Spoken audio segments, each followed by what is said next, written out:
Assalamualaikum warahmatullahi wabarakatuh. Selamat malam teman-teman hijabers. Gimana kabarnya hari ini? Semoga selalu dalam keadaan sehat ya.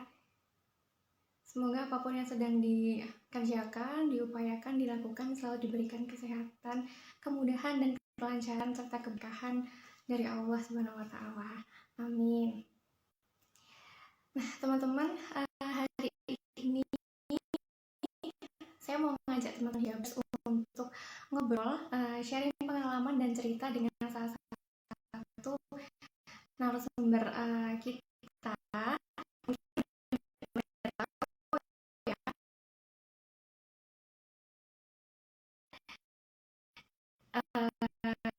Jadi beliau adalah dari jurusan psikologi UGM dan beliau juga menerima beasiswa Jarum Beasiswa Plus tahun 2009.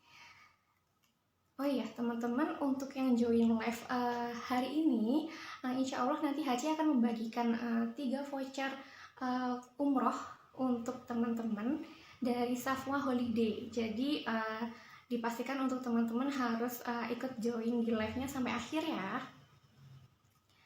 Oke, jadi sebelum kita mulai sharing sessionnya sama Mbak Ana, mungkin saya bacakan dulu CV tentang beliau ya. Jadi Mbak Ana Lisa Widiangnirung itu merupakan seorang psikolog klinis dan CEO dari APDC Indonesia. Beliau adalah lulusan dari psikologi UGM dan pernah menerima Jarum Beasiswa Plus tahun 2009. Saat ini Mbak Ana kiat aktif dalam dunia psikologi dan membagikan ilmunya di media sosial. Beliau juga sudah pernah mendapatkan penghargaan dari brand kosmetik dan kecantikan sebagai wanita inspiratif di bidang pendidikan.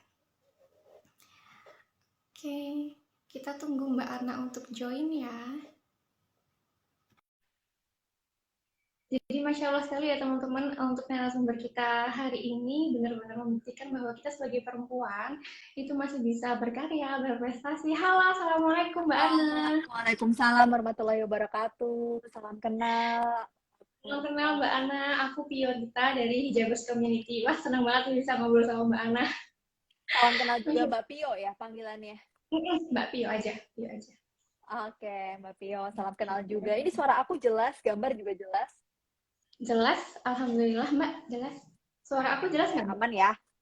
Aman. Jelas, karena koneksi kita mempengaruhi prestasi malam ini nih. Nah, betul banget nih. Mbak Ana sebelumnya Jadi semoga koneksi aman. ya, aman insya Allah. Mbak, sebelumnya aku mau makasih banget sama Mbak Ana yang udah menyempatkan waktunya buat ngobrol bareng sama Aceh. Jujur aku Sama-sama, ngefans terima banget. kasih. Iya, Aduh, soalnya makasih banget Mbak. sama-sama Mbak. Kalau nggak salah tuh baru 2 hari nggak sih Mbak pulang ke Jogja setelah muter-muter Iya, kota-kota ya? Bener ya Mbak? tepatnya sih 2 hari yang lalu baru pulang dari roadshow. Ngisi acara beberapa training, terus ini besok pagi udah harus terbang lagi. Padahal nih aku lagi kayak kemarin habis badannya kayak kurang enak gitu, tapi alhamdulillah sih udah. Ini tadi dikasih stiker sama Nasya, dibikinin stiker loh, katanya biar mama kuat. Mbak tahu nggak Mbak kemarin waktu Mbak Ana dijemput sama anak-anaknya kan dibawain bunga sama dibacain puisi ya. Itu Iya, aku iya. Iya, iya. terus baper loh Mbak. Aduh, Masya Allah. Ya tuh tumben banget tiba-tiba dikasih surprise. Kakaknya baca puisi, si adek ngasih bunga, terus kayak sih bapaknya sih. Cuma anak-anak ikut berpartisipasi gitu. Dan kelihatan kangen banget, karena aku 5 hari kemarin pergi, Mbak. Aku ngeliatin Mbak di story-nya kayak Iya, aduh ini muter-muter kota terus nih Mbak Ana. Banget. iya, aduh, Masya Allah. Semoga sehat-sehat terus nih. Amin, insya Allah. Nah, Mbak, kalau ngelihat dari prestasinya Mbak Ana di bidang psikologi itu udah kayak nggak perlu diragukan lagi lah ya. Bahkan walaupun aku nggak ngikutin Amin. dari ya, tapi kan udah banyak nih video yang viral tentang cerita Mbak Ana waktu di kuliah dulu gitu kan. Hmm. Nah, yang bikin aku dan sebagian besar teman-teman bertanya-tanya tuh kayak apa sih Mbak motivasinya dulu sampai bisa kepikiran aku Mhm. mau psikologi, terus aku mau berkiprah di dunia ini aja lah gitu. Padahal kalau sejauh yang aku tahu background pendidikan orang tua Mbak kan bukan psikologi ya, ayah dari Sama bank sekali tadi, nggak ada yang psikologi. Yes, betul banget. terus ibu juga bukan psikologi gitu kan. Mungkin boleh Mhm. diceritain kalau Iya, mula milih. Sorry Mbak Pio. Jadi memang kalau bisa dibilang tuh namaku memang Analisa ya teman-teman. Mungkin salam kenal semuanya. Dan nama ini tuh sebenarnya adalah doa. Dimana waktu itu orang tuaku nggak tahu kalau ada profesi yang pekerjaannya itu menganalisis atau menganalisa orang gitu ya. Karena waktu aku lahir itu bapakku tuh kerja di bank sebenarnya. Kerja di bank, lagi ngambil studi analis kredit. Jadi nama anaknya Analisa. Karena waktu aku lahir, papaku tuh lagi pelatihan gitu. Nah, tapi aku bersyukur untung namaku bukan kredit ya. Kalau namaku kredit kan kayak aku jadi bukan bukan psikolog nanti, jadi namanya jadi yang lain gitu kan. Nah, singkat cerita, kalau bisa dikatakan sebenarnya background psikologi itu sama sekali nggak ada dari keluarga besar. Dan ibu juga background pendidikan waktu itu sampai S3 ya, SD, SMP, SMA. Tapi aku bangga banget karena meskipun mamaku belum sempat, jadi dia sempat kuliah S1, keterima di salah satu PTN, tapi karena lain sebagainya akhirnya nggak dilanjutin. Tapi aku bangga banget karena ternyata pendidikan itu ya apa ya, bukan segala-galanya untuk membuat beliau jadi tetap jadi role modelku gitu.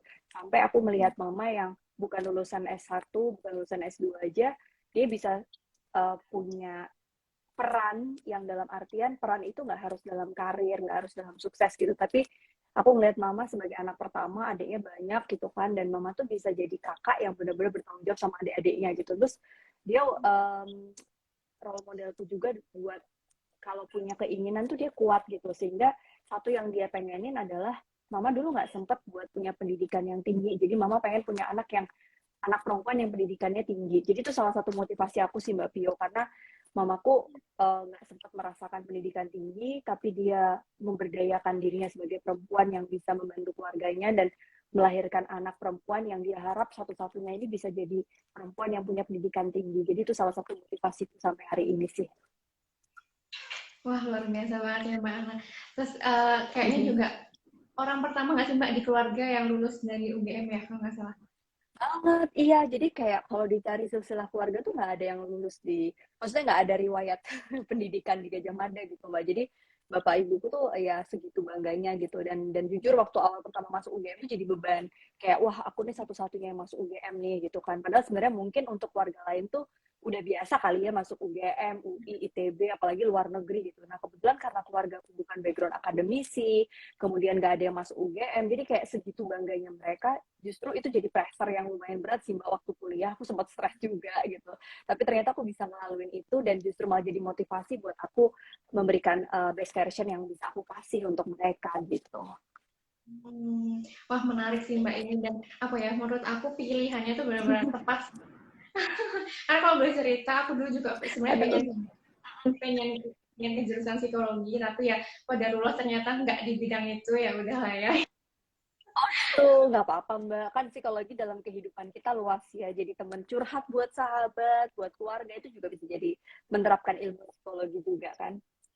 Nah, betul. Nah, Mbak, mungkin salah satu bidang psikologi yang sekarang lagi banyak dibahas adalah tentang kesehatan mental nih ya. Alhamdulillah, saya teman-teman tuh sekarang nggak cuma aware sama kesehatan fisik, tapi juga udah mulai Tuh. kalau misalnya kita tuh juga penting loh memperhatikan kesehatan mental gitu kan.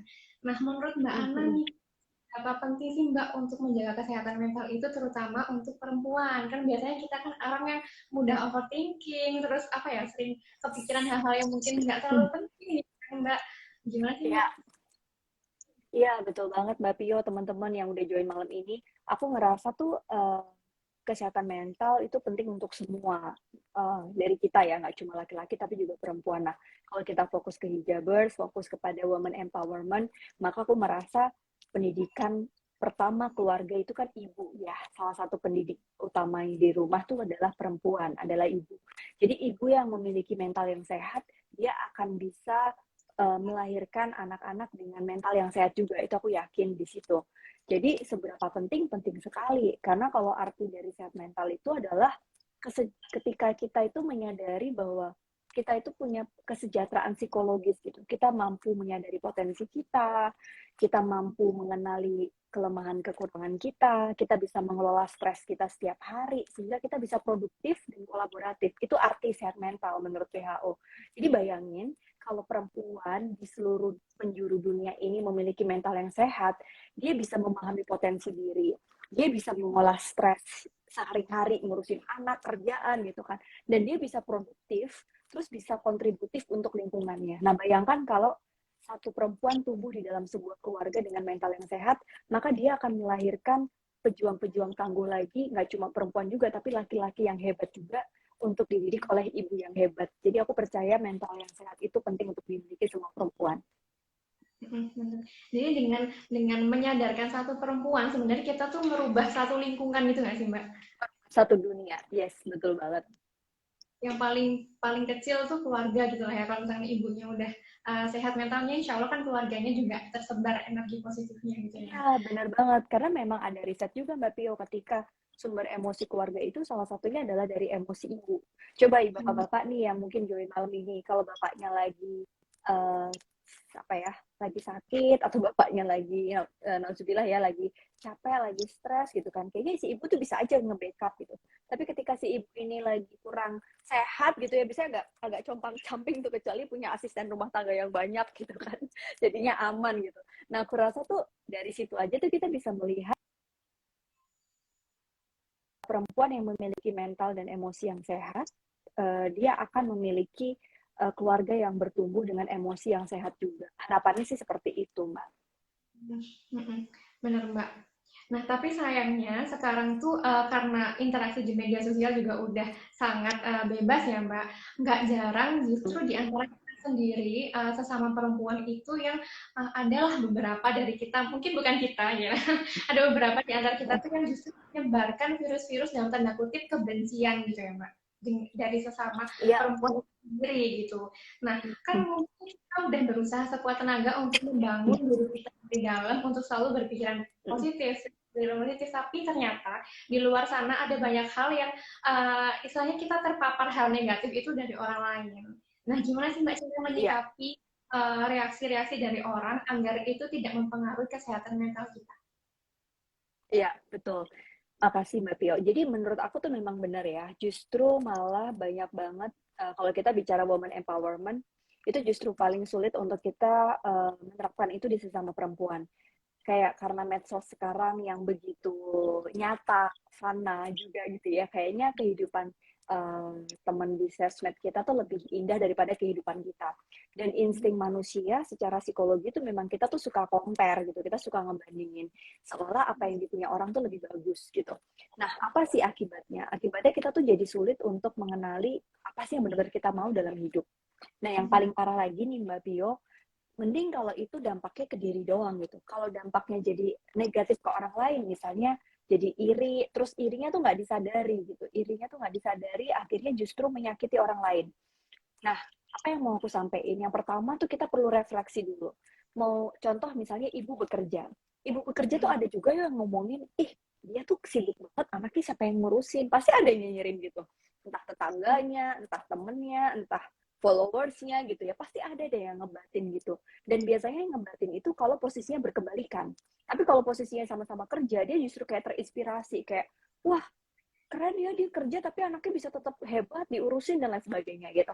Nah, tapi sayangnya yang posisinya nggak kerja tuh juga bisa aja diomongin. Contoh misalnya, ih dia nggak kerja ya, kasihan banget ya, mentalnya kayak apa ya, ih bakat dia diabaikan ya, ih dia ngabisin duit suami doang, ih dia di rumah kayaknya dia nggak punya apa, nggak punya ini ya, nggak punya aktualisasi diri, diomongin juga gitu. Jadi mau kita itu punya pilihan apapun, tetap selalu ada yang suka dan nggak suka. Nah sehingga aku kayak pengen di forum malam ini teman-teman, ya aku juga belum sempurna ya, pasti masih ada lah sisi negatif dan banyak gitu. Kita sama-sama belajar untuk satu, supaya kita tidak menyakiti orang lain, kita perlu mengenali diri kita dulu gitu. Itu yang paling penting. Jadi refleksiin dulu apa yang benar-benar kita mau sih dalam hidup.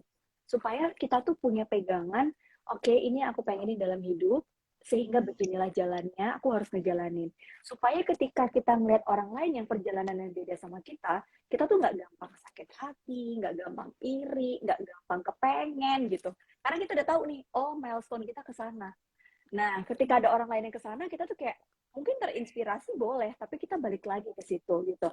Nah, orang-orang yang kuat ya untuk tahu value dia apa, dia tidak perlu menjatuhkan dan melemahkan orang lain. Sehingga tanpa disadari itulah woman empowerment yang sesungguhnya menurut aku gitu. Mhm.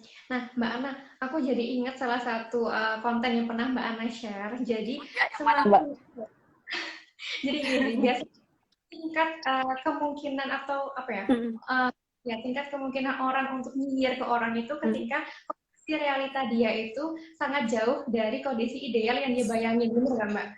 Iya, antara realita sama eh, harapan gitu ya, itu tuh kayak terlalu jauh gapnya.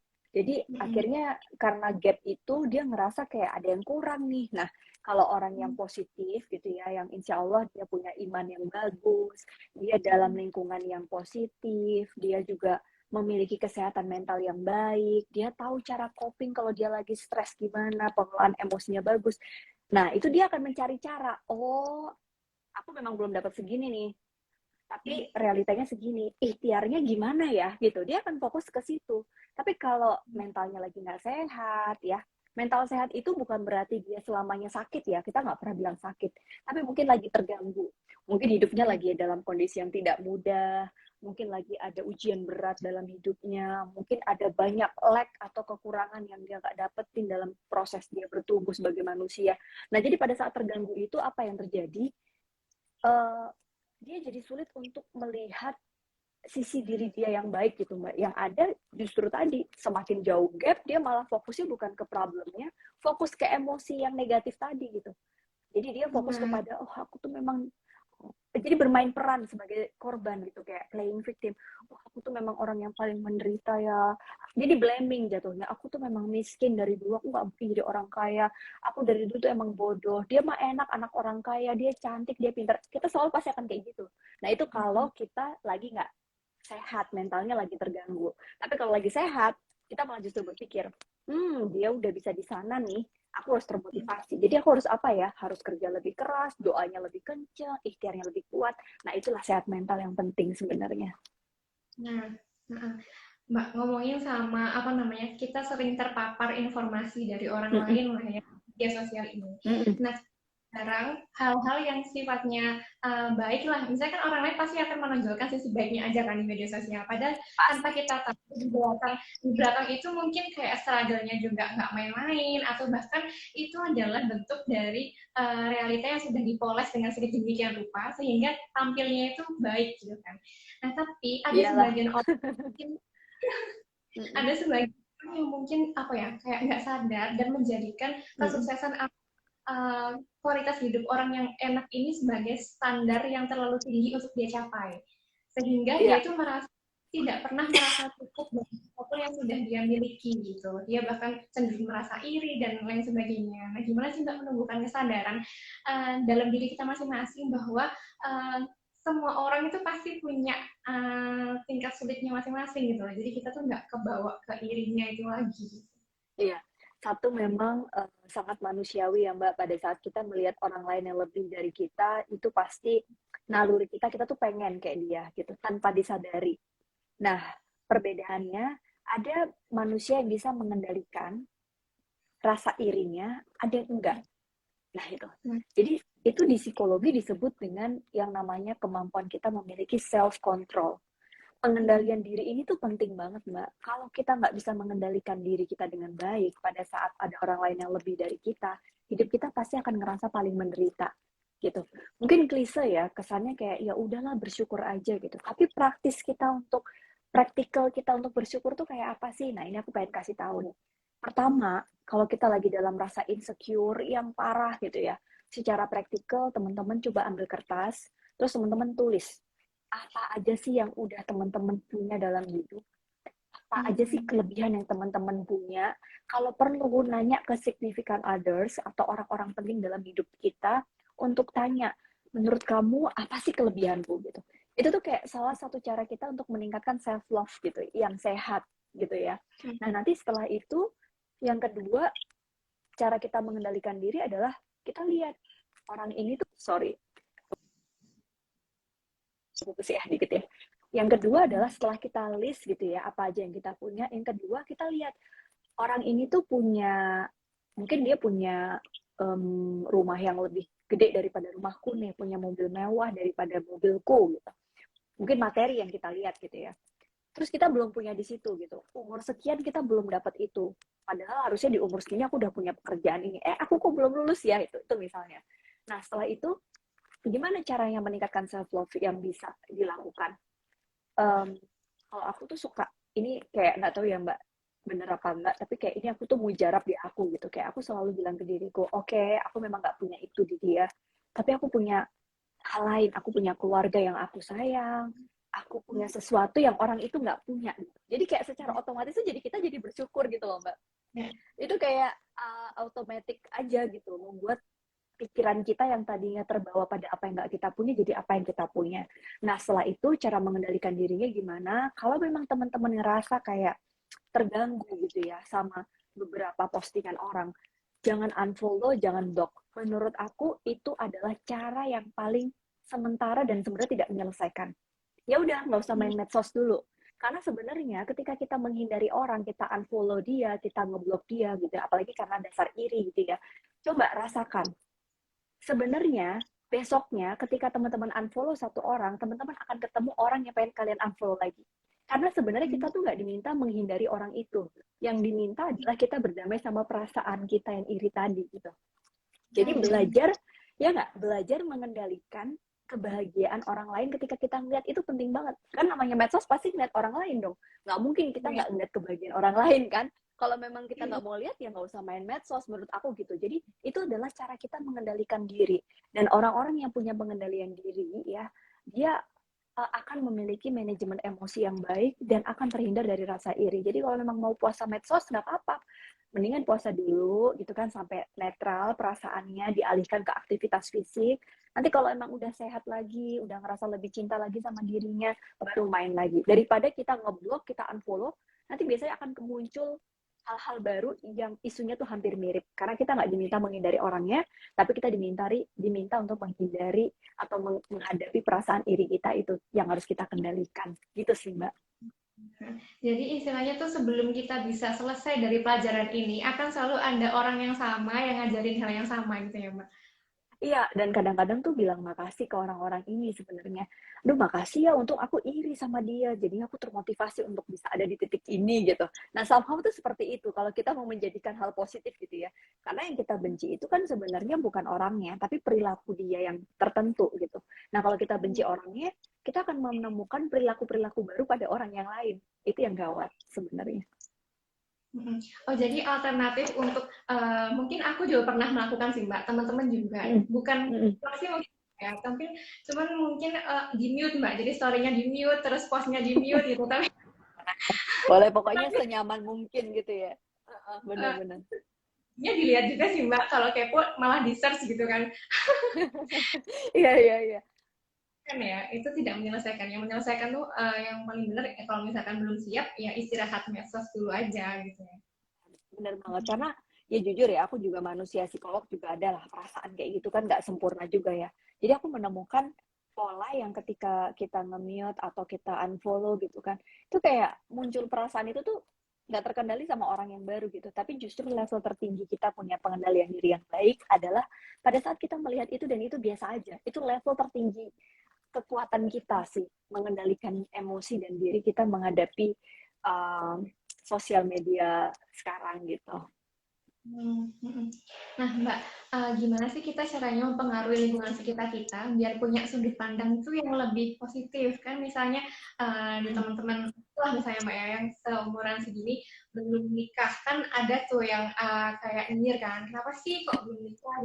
Pasti oh milih-milih ya gitu. Terus banyak lah yang itu. Terus ada juga yang sebaya aku udah nikah tapi belum punya anak. Terus katanya kenapa kok belum hamil-hamil? Maksudnya kan hal-hal yang seperti itu kan sebenarnya menyakitkan untuk ditanyakan. Ya.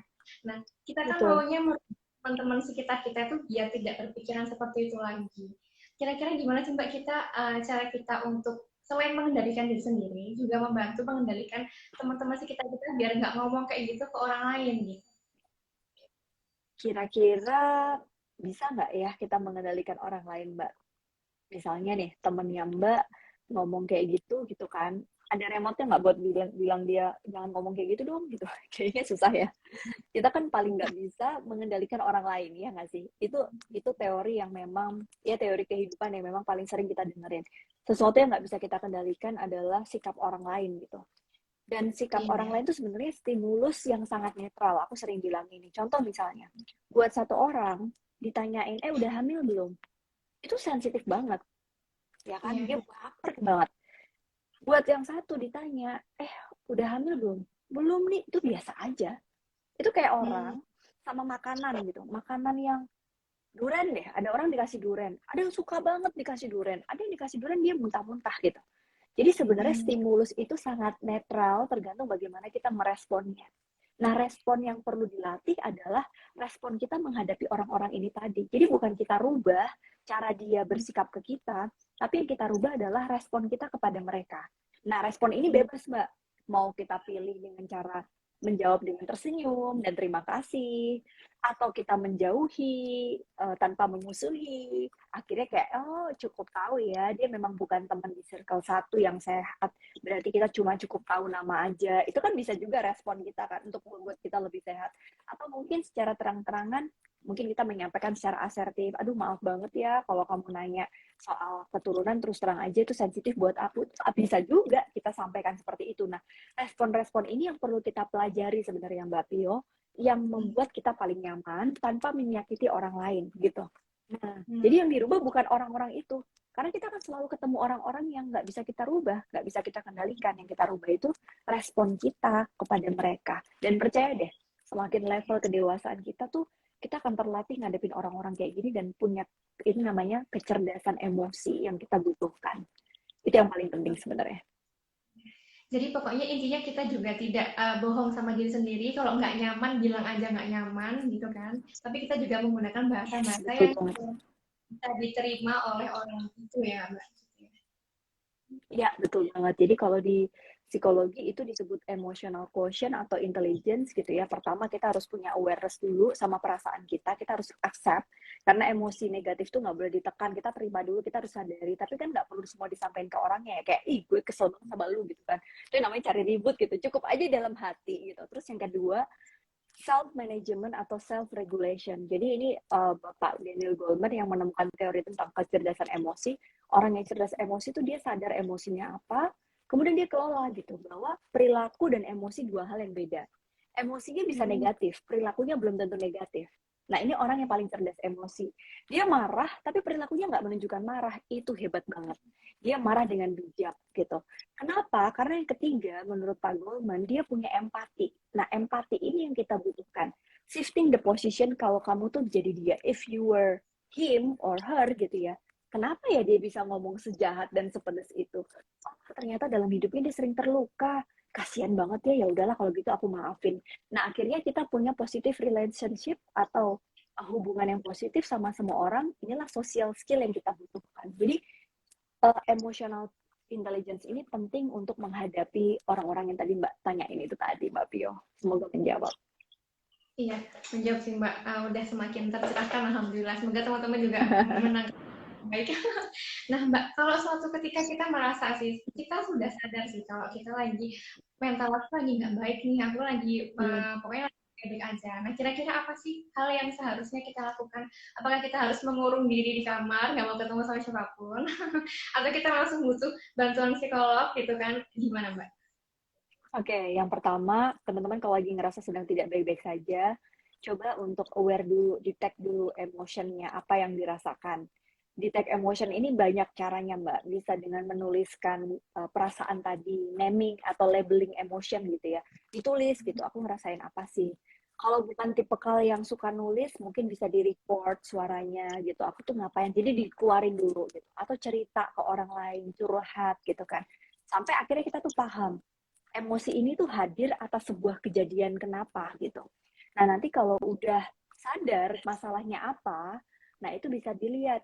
Ini pantesan ya belakangan ini fisikku tuh jadi terganggu, aku jadi sering deg-degan, perutku jadi gampang asam lambungnya naik gitu kan. Kalau memang udah ngerasa kayak nggak kuat lagi dan nggak tahu masalahnya apa, baru boleh ke profesional.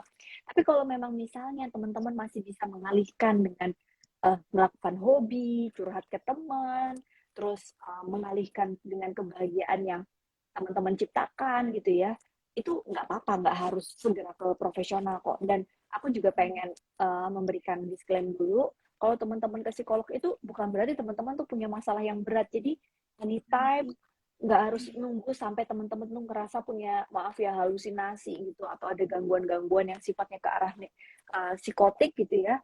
Apa sih bedanya? Jadi gini, ketika kita terganggu, mental kita nih kayak kontinum. Kalau lagi hidupnya enak, mungkin kita tuh sehat mental, ada di kontinum kanan. Pada saat kita lagi patah hati, lagi bangkrut, nggak punya duit, ini tuh turun ke bawah gitu, Mbak. Ini mental kita lagi terganggu. Nah, pada saat mental terganggu, disinilah kita mulai sulit mengendalikan stres, kita nggak menyadari potensi kita jadi merasa membenci lingkungan kita, ini lagi terganggu mentalnya. Nah, terganggunya mental kita ini ada dua klasifikasi menurut ahli. Sinapsis di otaknya masih terhubung dengan baik nggak? Kalau masih terhubung dengan baik, berarti ini disebut gangguan neurotik. Ini butuhnya apa? Psikoterapi, curhat cukup. Tapi kalau diajak ngomong udah konslet, udah nggak nyambung, udah ada waham, waham tuh kayak pikiran-pikiran kebesaran atau halusinasi, dia ngerasa kayak, Mbak, di sebelah ada orang yang bisikin ya. Nah, itu disebut gangguan neurotik. Psikotik. Nah, itu butuh obat, dan biasanya psikolog akan merefer ke psikiater untuk dapat farmakoterapi atau obat gitu. Jadi itu perbedaannya. Oke, oh, jadi ada beberapa levelnya gitu ya, nggak langsung kalau misalkan bisa diatasi sendiri ya nggak apa-apa diatasi sendiri dulu gitu ya. Betul, tapi aku pengen sekali lagi jangan self diagnose ya, disclaimer juga. Jadi kalau teman-teman memang ngerasa butuh teman curhat, silakan cari gitu ya. Kalau memang ngerasa udah berat banget, carilah profesional karena bisa menegakkan diagnosis bahwa teman-teman itu mengalami simptom-simptom atau gejala yang mengarah kepada gangguan yang tadi aku sebutkan itu adalah profesional, psikolog atau psikiater. Jadi segeralah cari bantuan profesional kalau emang teman-teman udah ngerasa minimal paling nggak tuh 2 minggu nggak bisa berhenti gitu ya, susah tidur, susah makan, apalagi sampai 6 bulan. Nah itu baru segera cari profesional, itu butuh segera gitu. Oke. Nah, Mbak Ana kan pasti punya lingkungan apa circle terdekat lah ya. Di usia kita kayak gini kan kita nggak bisa menjangkau ke semua orang, bener nggak Mbak? Jadi kita cuma Betul, bisa. betul banget. Waktu itu Mbak Ana pernah bikin video kalau nggak salah, kita tuh hidupnya tuh ibaratnya kalau circle satu itu isinya keluarga, teman-teman dekat gitu ya. Terus circle kedua itu teman-teman kerja atau ya teman biasa lah ya, tapi nggak sebegitunya ketemu setiap hari gitu kan. Nah, kalau misalkan ada masalah-masalah yang di circle satu, mungkin kita harus banget langsung nyelesain itu karena itu berhubungan langsung dengan kehidupan kita sehari-hari, benar nggak Mbak? Tapi Benar. kalau misalkan di circle 2 ataupun circle selanjutnya, kalau misalkan ada masalah, bukan diabaikan sih, tapi ya nggak apa-apa lah untuk besok atau besoknya lagi gitu ya Mbak. Pokoknya intinya diperbaikin tuh dari circle yang paling dekat dulu dan kita nggak bisa menjangkau semuanya karena ya Betul. kapasitas kita kan emang udah nggak kayak dulu lagi gitu nggak sih Mbak? Ya, betul. Semakin Abang ngikutin banget analisa channel nih, kayaknya episode lama itu, aku inget. Berdamai sama diri sendiri gitu. Karena terus terang ya Mbak Pio dan teman-teman Hijabers Community, aku tuh ngerasa kayak semakin kita bertumbuh dewasa tuh kayak semakin kecil circle terdekat kita. Karena apa? Waktu yang kita habiskan itu udah banyak tercurahkan untuk pekerjaan, untuk keluarga. Jadi kalau ada waktu luang ya pasti untuk keluarga. Beda sama fase kehidupan sebelum kita menikah dan punya anak, yaitu buat pertemanan. Nah, seiring berjalannya waktu kan circle kita berubah, kehidupan kita sama teman-teman berubah, ada yang udah berkeluarga, ada yang belum, ada yang punya anak, ada yang belum, ada anak yang masih bayi, ada anak yang udah SD. Jadi kayak berubah-berubahnya aktivitas itu membuat orang tuh juga berubah. Nah, yang paling sulit adalah ketika kita punya ekspektasi terhadap pertemanan. Orang ini tuh kita dulunya tuh deket banget gitu. Kita anggap tuh dia teman curhat kita di circle satu karena kita belum berkeluarga, belum punya suami gitu kan. Jadi apa-apa diceritain ke dia. Nah, berkembangnya proses kita bertumbuh sebagai perempuan, sebagai ibu, sebagai istri, punya peran-peran lain di luar rumah, kita pikir teman kita ini masih di circle satu, ternyata dia berubah ketika cara jawabnya. Jadi itu yang paling sebenarnya membuat kita tuh mentalnya bisa lebih terganggu tuh karena itu tadi gitu. Kita berusaha untuk mengendalikan semua orang tuh sesuai yang kita mau. Itu susah banget. Dan akhirnya belajar dari pengalamanku juga, aku bikinlah konten itu gitu Mbak. Dan buat teman-teman yang pengen mentalnya sehat, kita nggak bisa ngendaliin semua orang. It's okay kalau memang kita tuh tadinya di circle satu dan kita nggak perlu memutus silaturahmi dengan oke, kamu bukan circle satuku lagi, itu namanya kita kayak ngapain sih, nggak penting banget kayak anak geng-gengan gitu kan, nggak usah gitu. Ya cukup tahu aja, berarti kalau curhat tuh nggak ke dia lagi, berarti lebih ke teman-teman tertentu gitu. Dan alhamdulillah akhirnya terseleksi dengan sendirinya memang pertemanan yang benar-benar tulus gitu ya, pertemanan yang cocok. Mungkin bukan dia yang jelek, kita yang jelek, atau dia yang baik, kita yang jelek, bukan. Nggak fit aja gitu. Kalau orang nggak fit tuh gimana sih, nggak bisa dipaksakan. Nah itu sih konsepnya. Jadi mungkin kita bisa menemukan teman-teman dan circle satu yang lebih fit untuk kita bisa lebih sehat mental dan lebih bisa berdaya. Begitu. Iya, benar. Nah, ini kayaknya Mbak Ana udah mau ada agenda lain ya setelah ini. Mungkin terakhir sih Mbak. Kita belum jawab pertanyaan ya. Ada yang udah jawab pertanyaan belum sih? Belum sih Mbak, aja pertanyaannya belum. Tapi gimana Oke, Mbak Ana mau? nggak apa-apa. Mungkin masih bisa 10 menit lagi. Ini baterai aku masih aman. Yes. Oke, nggak apa-apa Mbak. Soalnya makin malam makin seru nih kayaknya. Mungkin aku pilih pertanyaan dari teman-teman dulu kali ya. Atau ini sih Mbak, sambil nunggu, boleh nggak kita dikasih tips dan trik gimana caranya biar jadi perempuan yang bisa terus berkarya, berprestasi, walaupun bidang pekerjaan kita mungkin tidak terlihat orang, misalnya nih ibu rumah tangga, atau ya yang nggak banyak tereksplor di masyarakat gitu Mbak. Gimana sih caranya biar kita tuh masih punya apa ya, perasaan atau wadah untuk aktualisasi diri yang nggak harus orang tuh tahu, yang kita tuh tersalurkan gitu. Gimana Mbak? Oke. Teman-teman bisa bayangin nggak kalau semua orang itu pekerjaannya, profesinya ditonton, maka nggak ada yang menonton. Dan bagaimana kalau semua orang menonton, nggak ada yang ditonton. Jadi pasti selalu akan ada peran yang berbeda. Dan aku tuh ngerasa, ya sekarang aja eranya medsos, eranya semua orang tuh pekerjaannya terlihat. Tapi buat kalian yang di luar sana, aku sering juga menemukan orang-orang hebat yang memang dia nggak mau mengekspos kehebatan dia dan nggak butuh itu gitu, nggak butuh panggung itu. Jadi jadilah hebat, jadilah berdaya, jadilah bermanfaat tanpa harus terlihat.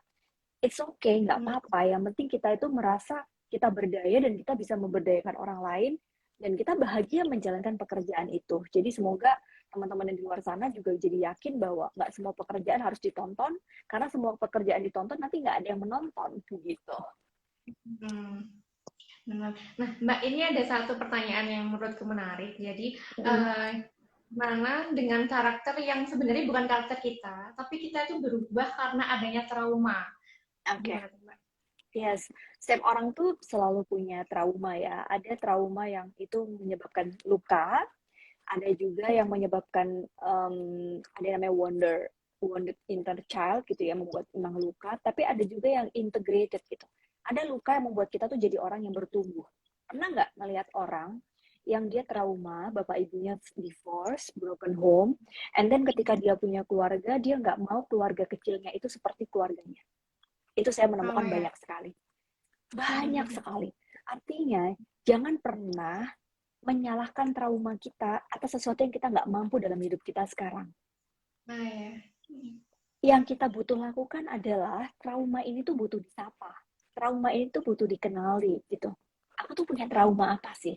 Sampai sekarang, aku tuh sadar traumaku tuh apa, Mbak.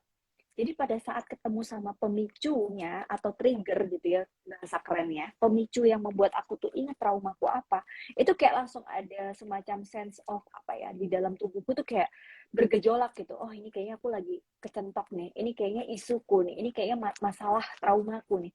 Oke, gimana cara aku ngadepinnya? Nah, jadi kayak udah ada sinyal gitu. Nah, itu yang membuat kita akhirnya jadi belajar untuk menjadi orang yang lebih bijak, bertumbuh, integrated, inner child itu bisa membuat kita jadi orang yang lebih dewasa kalau kita menyadarinya.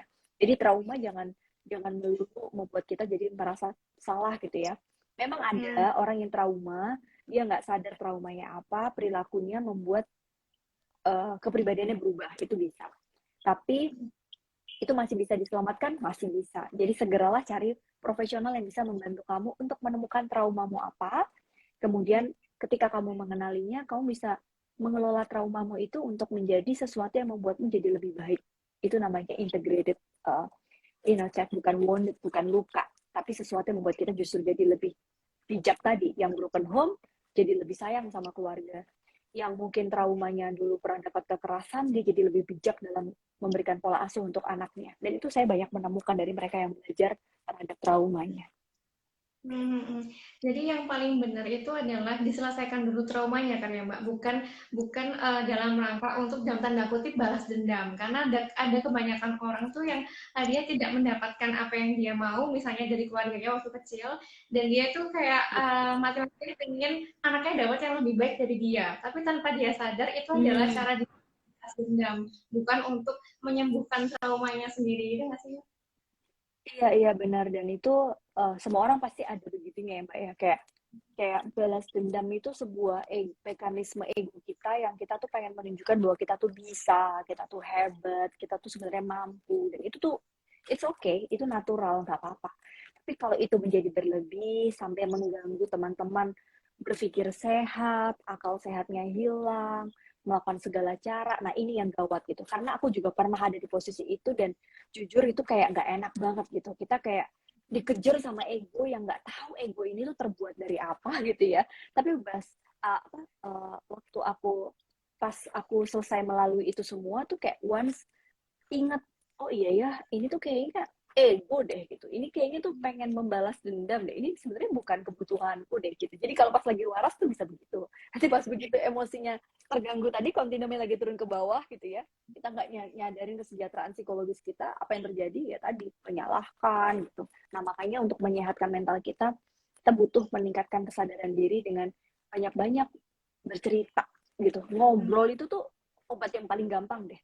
Ngobrol itu sesuatu yang membuat emosi kita nggak tertekan. Menangis itu juga bisa gitu, asalkan jangan lama-lama gitu, move on juga gitu. Nah itu sih prosesnya. Oke, mungkin ini satu lagi. Jadi ada kan yang nanya tuh gimana caranya kita menyikapi orang yang di depan kita. Dia tuh selalu Hmm. manis, jadi Hmm. muji lah dan lain sebagainya gitu kan. Akhirnya kan, tapi kita tahu di belakang kita dia itu sangat-sangat menjelek-jelekan kita gitu Mbak.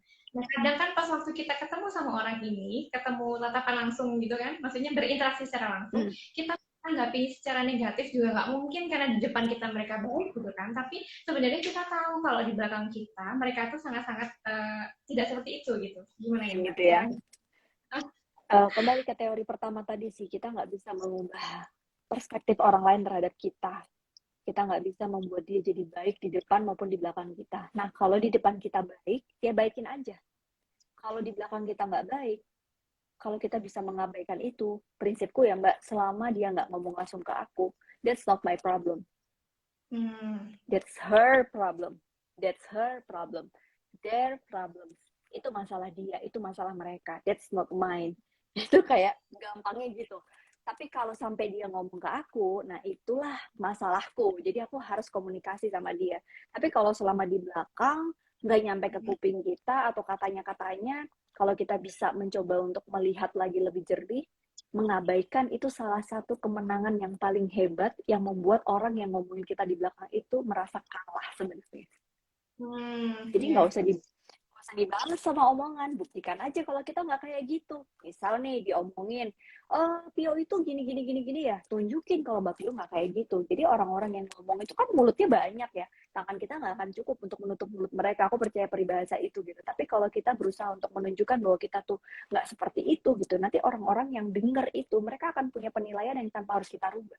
Jadi kan percuma kita capek-capek klarifikasi kalau ternyata itu nggak penting gitu. Dan ini proses ya Mbak, aku juga dulu sempat ada di titik itu gitu, kayak pengen ngebuat orang tuh suka sama aku kayak pengen ngasih tahu dia aku tuh nggak kayak gitu gitu. Tapi sampai akhirnya aku kayak capek gitu, kayak ngapain sih energiku dihabisin buat kayak gini gitu. Mendingan aku buat ngembangin diri, mendingan aku buat ngabisin waktu sama orang-orang yang aku sayang, yang peduli sama aku. Kan juga dia ngomongnya di belakangku, nggak sampai kupingku, ya udahlah, itu urusan dia, berarti bukan masalahku, masalahnya dia aja butuh tanggung. Gitu, akhirnya selesai deh. Iya sih, karena orang kalau Yes. sebenarnya udah dia sama dirinya sendiri, dia nggak terlalu banyak ngerecokin hidup orang, bener nggak sih Mbak? Iya, aku percaya sih itu Mbak. Makanya ya penting juga untuk kita melihat bergaul dengan siapa gitu ya. Kayak aku suka banget Hijabers Community ini. Semoga bisa jadi komunitas para hijabers yang positif dengan sharing malam-malam gini gitu ya. Jadi nggak ngabisin waktu untuk menghibah gitu kan. Tapi memang kita menguatkan, kita empower satu sama lain. Itu aku rasa tuh penting untuk kita pilih komunitas apa yang kita ikuti dan orang-orang seperti mana yang berhak ada di sekeliling hidup kita. Luar biasa nih Mbak Ana, terima kasih banyak Mbak untuk semua Sama-sama, sharing Mbak Tio. Semoga menjawab ya cerahkan ini. semua. Semoga sharing kali ini juga membawa manfaat untuk semuanya. Mbak Ana, Sama-sama. boleh kalau misalkan udah ada agenda lain, boleh meninggalkan live ini duluan. Mbak, sekali lagi terima kasih banyak. Saya mewakili Ya, HC. makasih banget. Terima kasih untuk sharing ilmunya, untuk waktunya. Semoga sukses selalu ya Mbak. Dan next kalau misalkan ada Ya, agenda bisa kolaborasi bareng lagi, semoga. Insya Allah Mbak Pio, makasih banyak ya Hijabers Community dan makasih juga teman-teman yang udah follow untuk ikutin IG kita, IG live kita malam ini. Nanti di-share ya kalau udah disimpan di Hijabers Community ya Mbak. Kalau nggak salah bakalan bagi-bagi voucher umroh, jadi teman-teman ikutin sampai akhir. Karena aku izin pamit dulu, mau packing besok terbang jam 8 pagi. Hai. Makasih ya semuanya, thank you. Assalamualaikum warahmatullahi wabarakatuh. Assalamualaikum warahmatullahi wabarakatuh, Mbak Ana. Thank you. Oke, teman-teman kita mau bagi-bagi voucher untuk umroh dari Safa Holiday. Jadi nanti silakan teman-teman siap-siap untuk menjawab beberapa pertanyaan dari aku ya. Bentar. Aku hitung sampai 5. Silakan siap-siap untuk ngetik. Jadi nanti akan ada teman-teman yang apa namanya? Teman-teman dari HC yang akan membantu untuk memilih jawaban dari teman-teman yang paling cepat dan paling tepat. Oke? Udah siap teman-teman? Akan ada 3 voucher umroh dari Safwa Holiday, jadi silakan berebut, silakan menjawab dengan jawaban yang paling tepat. Oke? Pertanyaan pertama, siap-siap ya. Pertanyaan pertama, apa nama layanan konseling yang didirikan oleh Mbak Annalisa Widianingrum? Tadi udah sempat aku spill nih di awal. Apa nih teman-teman jawabannya? Kalau udah ada yang tahu langsung ketik di kolom komentar ya.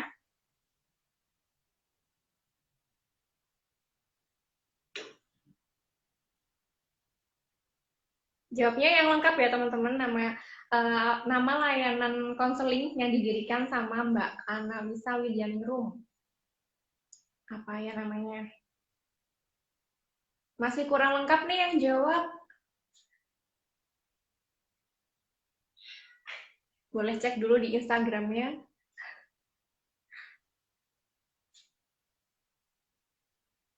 Udah ada belum ya? Belum ada nih teman-teman. Yuk dilengkapi yuk. Oke, udah ada yang bener nih. Oke. Oke, kita lanjut ke pertanyaan yang kedua ya. Nanti untuk yang menang akan diinformasikan di Instagram story-nya HC, jadi tunggu aja, oke? Yang kedua, Mbak Annalisa Widianingrum adalah wisudawan terbaik jurusan psikologi dari perguruan tinggi mana? Gampang banget nih. Yuk, dari PTN mana teman-teman? Mbak Annalisa. Untuk pertanyaan yang pertama sudah close ya jawabannya. Untuk yang pertanyaan kedua, Mbak Annalisa itu lulusan psikologi dari universitas mana? Dari perguruan tinggi mana? Oke, oke. Tulisannya yang benar ya teman-teman, universitasnya. Dan disertai dengan kota. Yuk, belum ada yang benar nih.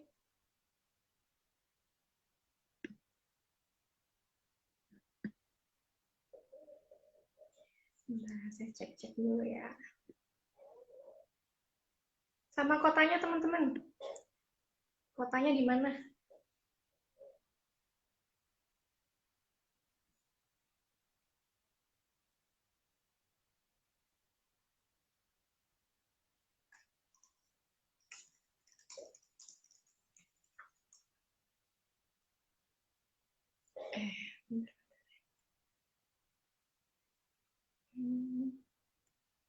Nama PTN-nya yang lengkap, terus disertai sama kotanya. Coba diketik lagi. Oke, udah banyak nih yang jawab. Oke, sip. Ada yang benar. Kita lanjut ke pertanyaan ketiga.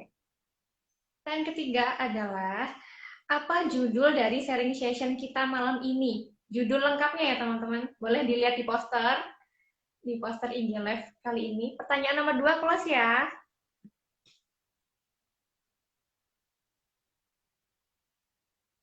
Pertanyaan nomor 3, apa judul sharing session kita malam hari ini? Ditulis yang lengkap ya, teman-teman.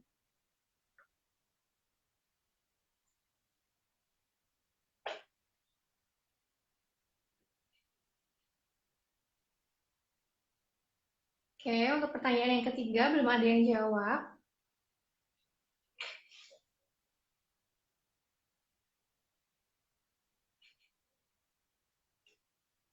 Boleh dicek dulu di poster untuk judul sharing session kita malam hari ini itu apa. Ditulis semuanya yang paling lengkap ya, teman-teman.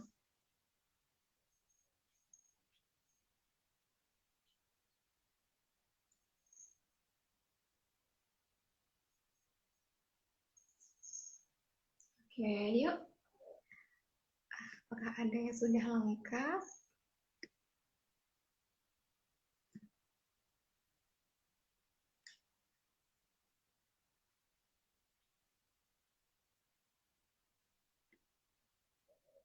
Oke, oke, udah ya.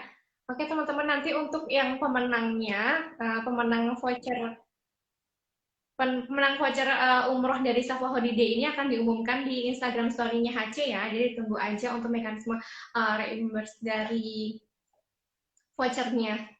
Oke, teman-teman, terima kasih banyak yang udah join di live HC hari ini. Semoga ilmu yang kita dapat dari Mbak Ana menjadi sesuatu yang bermanfaat untuk kita dan kita bisa terapkan di kehidupan sehari-hari. Oke, terima kasih. Assalamualaikum teman-teman. Sampai jumpa di IG Live HC selanjutnya. Dadah!